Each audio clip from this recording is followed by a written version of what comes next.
இயேசு கிறிஸ்துவ நாமத்தில் உங்களுக்கு என் அன்பின் வாழ்த்துக்கள். எப்படி இருக்கீங்க? நல்லா இருக்கிறீங்களா?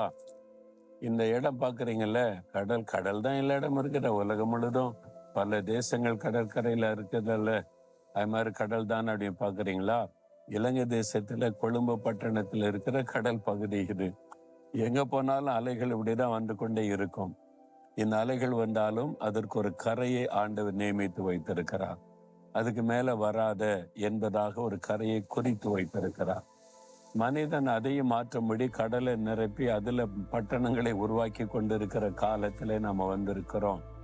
என்னதான் மனிதன் முயற்சிகள் செய்தாலும் இயற்கை, கடல், ஆகாயம், ஆகாயத்தில் காணப்படுகிற காரியங்கள் தேவனால் சிருஷ்டிக்கப்பட்ட அற்புதமான காரியங்கள் ஒவ்வொன்றும் தேவனுடைய வல்லமை நமக்கு வெளிப்படுத்துகிறது. இந்த அலைக்கென்று ஒரு வல்லமை இருக்குதுல்ல, இந்த அலைக்கு முன்னால யார் நிற்க முடியும்? என்னதான் மனிதன் கற்களை போட்டு அதை இதை போட்டு பெரிய சிமெண்ட் காங்கிரீட் போட்டு கட்டி வைத்திருந்தா கூட, நீங்க சுனாமி வந்த போது பார்த்தோம்ல, ஒரு கடல் அலையினுடைய வல்லமை என்னது என்று. எவ்வளவு பெரிய பட்டணங்களை காணாமல் போக செய்து விட்டது. பெரிய பெரிய காங்கிரீட் பாலங்களை காணாமல் போக செய்து விட்டது. அதற்கு அவ்வளவு பெரிய வல்லமை இருக்கிறது.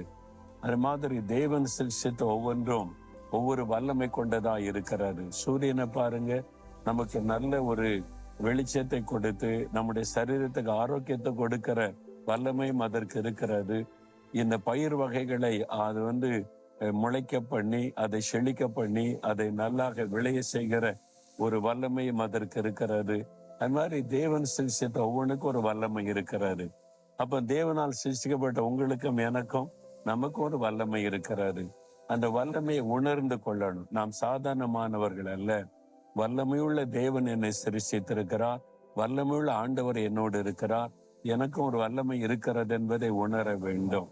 அதை உணர்ந்து நம்மை ஜெபிக்கும் போது அந்த ஆசீர்வாதங்களை பெற்றுக்கொள்ள முடியும். இப்ப பாருங்க, வேதத்துல இந்த ஆண்டவர் ஒரு வார்த்தை கொண்டு பேச விரும்புகிறார். நீதிமொழிகள் 3ஆம் அதிகாரம் 26வது வசனம். கர்த்தர் உன் நம்பிக்கையாயிருந்து உன் கால் சிக்கிக் கொள்ளாதபடி காப்பார். கர்த்தர் உன்னை காப்பார். ஆண்டவர் உங்களை காப்பேன் என்று வாக்கு கொடுத்திருக்கிறார். நான் உங்களை பாதுகாக்கிற தேவன். உங்களுடைய ஆத்மாவை நான் பாதுகாப்பேன், போக்கையும் மரத்தையும் நான் காப்பேன்.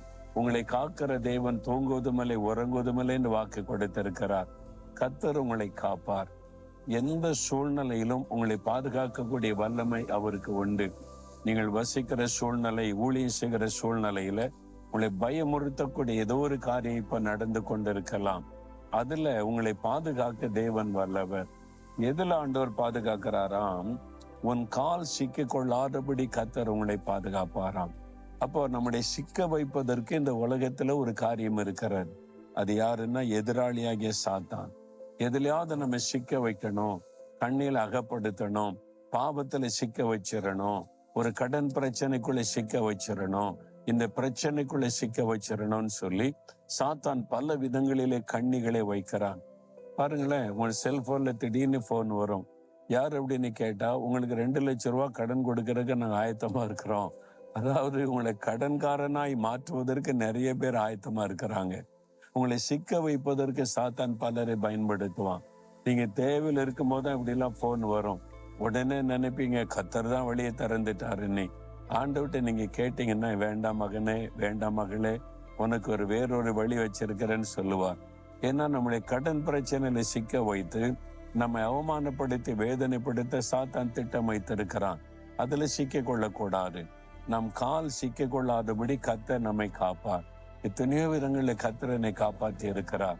பாவ கண்ணிகளை சாத்தான் வைத்தான், அதுல இருந்து விலைக்கு தப்புவித்து காத்திருக்கிறார். சில இது மாதிரி தான். நாங்க ஊழியத்துல பில்டிங் எல்லாம் கட்டும் போது பேங்க்ல இருந்தே சொன்னாங்க, உங்களுக்கு எவ்வளவு லட்சம் வேணும், கோடிகள் வேணுமா, கடன் தருகிறோம், அதை வாங்கி செய்யுங்கன்னு. சோதனை நமக்கு வரும், நன்மை செய்வதை போல. அப்ப நான் சொன்னேன், நாங்க ஆண்டவரிடத்துல முழங்கால நின்று ஜெபம் பண்ணி கர்த்தர் தருவதை வைத்துதான் ஊழியம் செய்வோம், கடன் வாங்கி செய்ய மாட்டோம் என்று அறிக்கையிட கர்த்தர் கிருபை கொடுத்தார். இல்லாட்டா என்ன இருக்கும், அந்த கடன்ல சிக்கி இருந்து எல்லா பணமும் வட்டிக்கே போய் வீணாகி போய் இருக்கும். இந்த மாதிரி சாத்தான் பலவிதமான கண்ணிகளை உங்களுக்கு கூட வைப்பான். உங்க வீட்டுக்குள்ள, வேலை செய்யற இடத்துல, ஊழியம் செய்யற இடத்துல நம் கால் சிக்க கொள்ளாதபடி நம்மை பாதுகாக்கிறதுக்கு தேவன் வல்லவர். ஆனா அதற்கு நம்ம என்ன செய்யணுமா? கர்த்தரும் நம்பிக்கையா இருந்து, அதான் முக்கியம். யார் மேல நம்பிக்கை வச்சிருக்கிறீங்க? உங்க மேலயா? உங்க திறமை மேலயா? உங்களுடைய தாளந்து மேலயா? உங்களுடைய அனுபவங்கள் மேலயா? உங்களுடைய வேலைகள் மேலயா? எது மேல உங்களுடைய நம்பிக்கை வச்சிருக்கிறீங்க? அப்ப உங்களுடைய நம்பிக்கை எதன் மீது இருக்கிறது? அதுதான் ஆண்டவர் கவனிக்கிறார். நீங்க கர்த்தரை நம்புறீங்களா? கர்த்தர் உங்களுக்கென்று வைத்திருக்கிற ஆசீர்வாதங்களை நம்புகிறீர்களா? சிலர் சொல்லுவாங்க, என் படிப்பு தான் என் நம்பிக்கை, நான் அவ்வளவு படிச்சிருக்கேன், என்ன திறமையா? படிப்பு இருந்தாலும் வேலைகளை இழந்து தவிக்கிறவங்க நிறைய பேரை பார்க்கிறோம். என் வேலை தான் நம்பிக்கை, என்னுடைய திறமை இருக்குல்ல. திடீரென்று வேலை இழப்பு ஏற்பட்டு வருஷக்கணக்கா வேலை தேடுகிற அநேகர் எனக்கு தெரியும். அந்த நம்பிக்கை உடைந்து போனது. என் வியாபாரம், என் உழைப்பு, எவ்வளவு கஷ்டப்பட்டு உழைக்கிற பிசினஸ், ஒரு சாம்ராஜ்யத்தை உருவாக்கி வச்சிருக்கிறேன். பல கோடிகள் பிசினஸ் செய்து பெரிய ஜாம்பவனா இருந்தவங்க இழந்து போய் விற்கப்பட்டு தலை குனிந்து நின்ற மக்களை எல்லாம் நான் பார்த்திருக்கிறேன். அப்போ எதன் மேல உங்க நம்பிக்கை? அதெல்லாம் நிலையானதல்ல. கர்த்தர் மேல நம்பிக்கை வச்சீங்கன்னா எந்த சூழ்நிலையிலும் அவர் உங்களை பாதுகாப்பார். எந்த சூழ்நிலையிலும் உங்களை வெட்கப்பட விட மாட்டார். அப்ப நீங்க என்ன சொல்லணும்? கர்த்தர் தான் நம்பிக்கை அப்படின்னு சொல்லி அவரை சார்ந்து கொள்ளணும். உங்களுக்கு உதவி செய்யறதுக்கு 1000 ஆட்கள் அவரால் எழுப்ப முடியும். அவர்கள் மேல நம்பிக்கை வைக்காதங்க. நீங்க தாங்க என் நம்பிக்கை, உங்களை தான் நம்பி இருக்கிறேன் அப்படி சொல்லாதுங்க. நான் கர்த்தரை நம்பி இருக்கிறேன். உங்க மூலமா உதவி செய்யணும் கர்த்தர் தீர்மானித்தால் உதவி செய்வார். நீங்க இல்லாட்ட இன்னொரு ஆளை எழுப்புவார் அப்படின்னு கர்த்தர் மேல நம்பிக்கை வைக்கணும். நீங்க மனிதரை சார்ந்த நம்பிக்கை வச்சீங்கன்னா உங்களுடைய வாழ்க்கையில ஏமாற்றங்களும் தோல்விகளும் கண்ணீரில் தான் வந்து நிற்கும். நம்முடைய வாழ்க்கையில நம்ம சில சூழ்நிலைகளை பார்த்து சில மனிதர்கள் மேல நம்பிக்கை வச்சு அவங்க பார்த்துக்குவாங்க, அவங்க செய்திருவாங்க, அவங்க ஹெல்ப் பண்ணுவாங்க நம்பி இருப்போம். அவங்கள நல்ல இருதயத்தோடு தான் உதவி செய்ய முன் வருவாங்க. ஆனா அவங்களுக்கு அந்த நேரத்துல ஒரு தடை வந்துடும், செய்ய முடியாத சூழ்நிலை வந்துடும். அவங்க வேதனையோடு சொல்லுவாங்க, ஹெல்ப் பண்ணுன்னு நினைச்சேன், என்னால முடியாம போயிட்டு இந்த சூழ்நிலை நீ. ஆனா ஆண்டவர் எப்படி சொல்லுவாரா?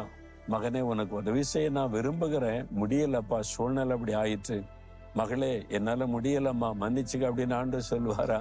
அவர் ஒருத்தர் தான் முடியும், எந்த சூழ்நிலையை மாற்ற முடியும். அதனால அவர் மேல மட்டும்தான் உங்களுடைய நம்பிக்கை நீங்க வைத்திருக்கணும். உங்க நம்பிக்கை யார் அப்படின்னு கேட்டா கர்த்தர் தான் அப்படின்னு நீங்க சொல்லணும். சிலர் பிள்ளைகள் மேல நம்பிக்கை வச்சிருக்கிறாங்க. பிள்ளைகள் படிச்சு முடிச்சு திருமணமாகி போனோடனே பிள்ளையை நம்பி இருந்தாங்க, மறந்துட்டுங்க அப்படின்னு சொல்லுவாங்க. அதுதான் உலக வழக்கம். அவங்க திருமணமான அவங்க தனி குடும்பமாகிருவாங்க, அவங்களுக்குன்னு ஒரு குடும்பம் வந்து விடும். அதனால உங்க நம்பிக்கை முழுவதையும் கர்த்தர் மேல வச்சு, அவர் தான் நான் நம்பிக்கை, ஆண்டவர் உங்களை நம்பித்தான் நான் வாழுகிறேன், நீங்க தான் எனக்கு நம்பிக்கைன்னு சொல்லி அவரை துதிங்க. எந்த சூழ்நிலையிலும் உங்களை பாதுகாப்பது மாத்திரம் இல்ல, பராமரிப்பார், ஆசீர்வதிப்பார், நடத்துவார். அது மாதிரி நீங்க சொல்ல பழகி கொள்ளணும். ஒரு தகப்பனார் சொன்னார், பிள்ளைகள்லாம் படிக்க வச்சா நல்லா ஆயிட்டாங்க சொன்னாராம். பிள்ளைகளை பார்த்து, நீங்க ஆண்டவர் உங்களை எனக்கு தந்தார், உங்களை படிக்க வச்ச, இப்ப நல்ல செட்டில் ஆயிட்டீங்க, உங்களை நம்பி நான் கிடையாது, நீங்க உங்க வாழ்க்கையை பாருங்க, எனக்கு உதவி செய்ய கர்த்தர் ஏவுனா எனக்கு ஹெல்ப் பண்ணுங்க. ஆனாலும் நான் உங்க மேல நம்பிக்கை வைக்கல, நான் நம்பி இருக்கிறவர் கர்த்தர், அவர் என்னை போஷிப்பார், என்னை கடைசி வரை காப்பார்னு உறுதியா சொல்லிவிட்டார். அதனால பாருங்க, எப்பவுமே சந்தோஷமா இருப்பார், மன மகிழ்ச்சியா இருப்பார். பிள்ளைகள் கவனிக்க மாட்டேங்கிறாங்க, செய்ய மாட்டேங்கிறான்னு வருத்தப்படுவதில்லை. இன்னைக்கு நிறைய பேர் வருத்தப்பட காரணம் உங்களுடைய நம்பிக்கை மனிதர்கள் மேல வச்சதுனாலதான். உங்களுடைய நம்பிக்கை கர்த்தர் மேல வைங்க, உங்களுடைய மனுஷ தயவை கர்த்தர் உண்டாக்கி தருவார். பிள்ளைகளுடைய மனதில பேசி அவங்கள உதவி செய்ய வைப்பார். நீங்க அவங்கள்ட்ட போய் கையேந்து நிக்காதுங்க, ஏன் கர்த்தர் முழங்கால நில்லுங்க, நீங்க தான் நம்பிக்கைன்னு சொல்லுங்க, என்ன நடக்க நீ பாருங்க, உங்களுடைய குடும்ப சூழ்நிலை மாறும். நீங்க இருக்கிற இந்த எல்லா சூழ்நிலையை கர்த்தர் நன்மையாய் மாற்றி தருவார். சொல்றீங்களா? ஆண்டவரே, நீர் தான் என் நம்பிக்கை, நான் உங்களை தான் நம்பி இருக்கிறேன், எந்த மனிதரையும் அல்ல, நீங்க தான் எனக்காக சிலுவையில ரத்தம் சிந்தி மரித்து உயிர்த்தெழுந்தவங்க, எனக்கு வாக்கு கொடுத்திருக்கிறீங்க, கடைசி வரை காத்து கொள்ளுவீங்க, உம்மை நம்புற ஆண்டவரே, என் எந்த சூழ்நிலையிலையும் மனிதரை நம்புவதில்லை அப்படின்னு அறிக்கையிடுங்க. இன்றைக்கு ஒரு மாற்றம் உங்களுடைய வாழ்க்கையில ஆரம்பிக்க சொல்லுங்க. ஆண்டவரே, நீரே என் நம்பிக்கை, நீர் என்னை காத்து கொள்ளுவீர், என்னை பராமரிப்பீர், போஷிப்பீர், நடத்துவீர். இனி எந்த மனிதனையும் சூழ்நிலையை நம்பாதபடி உம்மை மாத்திரமே நம்பி சார்ந்து கொள்ளுவேன். இயேசுவின் நாமத்தில் ஆமேன், ஆமேன்.